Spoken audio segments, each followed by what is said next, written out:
Update coming to the iPhone later this year, and they've added some features that I've been wanting to see for years. Starting off with the completely redesigned lock screen. So with iOS 16, you can create and customize lock screens, kind of like you could with watch faces on the Apple Watch, where you can change the fonts and the colors, you can add widgets for things like battery percentages, and you can switch between them based off of focus modes or just when you want a new wallpaper. And speaking of wallpapers, the new ones are next level. I really like this new astronomy collection since not only does it have the moon and the earth, with the earth actually changing based off of your location and the time of day, but it also has this sweet animation every time you unlock the phone. But that's not the only smart wallpaper that Apple added. There's also one called Photo Shuffle, where just like the name implies, you can have the wallpaper cycle through your different photos, either every day, every hour, or even every time you lock and unlock your phone. And what's nice about the new lock screen is notifications no longer block your nice wallpaper like they did before. They're now bundled at the bottom, with them only coming up once you click on them, which not only looks cleaner, but they're also easier to reach. Now, the last new feature with the lock screen is something Apple is calling live activities, where certain things that you want to keep tabs on, like sports scores or the status of a DoorDash order, can show up right there on your lock screen, so that way you don't have to unlock your phone and jump into the app every time you want an update. It'll just be right there, and once developers start supporting this, it'll save you a ton of time. But moving on from the lock screen, let's talk about iMessage, because it got 3 new features that are going to make the messaging experience just that much better. So the first is you now have the ability to mark a message that you've already read as unread again, which in the instances where you're just too busy to respond in the moment that you read a message is a great way to remember to get back to people. And then the next feature is the ability to finally edit a message after you've sent it. We all make typos, and now instead of having to send another message to correct yourself, which is an annoying experience for everyone, as long as you do it within the first few minutes, you can just tap on the text and edit it. Or if you've completely changed your mind, the third feature is you can just undo the message altogether.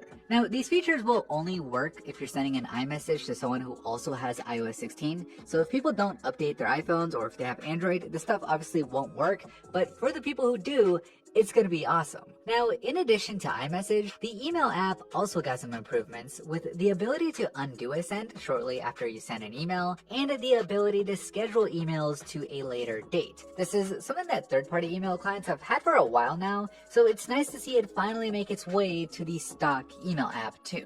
Alright, the next big improvement in iOS 16 has to do with input, both with the keyboard and with using your voice. So with the keyboard, for the first time ever, you can turn on haptic feedback, where you get this nice and subtle little vibration when pressing on the keys. In fact, it's not even so much of a vibration as it is a tap, and it's not overbearing at all. It actually feels really natural. And what's great is you can now use the keyboard even while you're doing a voice dictation. Before, anytime you try to do a voice dictation, the keyboard would just go away, but now you can continue to speak, type out a few words with the keyboard, and then continue speaking again, all without having to interrupt the process. It's actually really useful, and it takes voice dictation to the next level. Apple also added a new auto punctuation mode for voice dictation, where the phone will try to add periods, commas, and question marks where it thinks they make sense, and it works okay. Finally, the last improvement with voice has to do with Siri, where now when you ask Siri to send a text message to someone, you don't have to sit there and confirm everything before it'll actually send the message. And instead, Siri will show you the message with a little countdown, and if you don't spot any errors, you can just let the countdown expire and have the message sent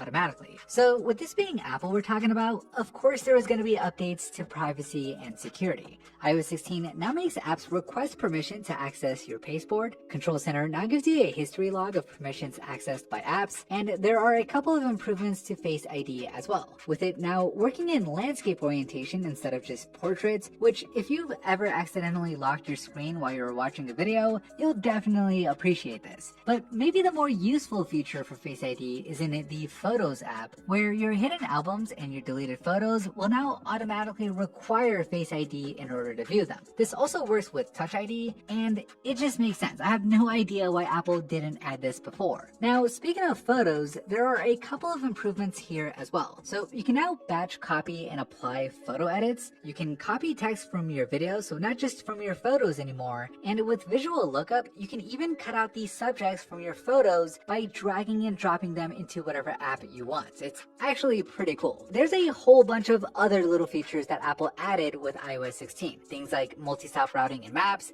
a redesigned home app, shared tab groups in Safari, safety checks for victims of domestic abuse, key sharing in wallets, improvements to CarPlay for newer cars, and a fitness app made specifically for the iPhone instead of just one for Apple Watches. So a lot of new stuff, way more than we can cover in this quick video, but I think we covered most of the big ones.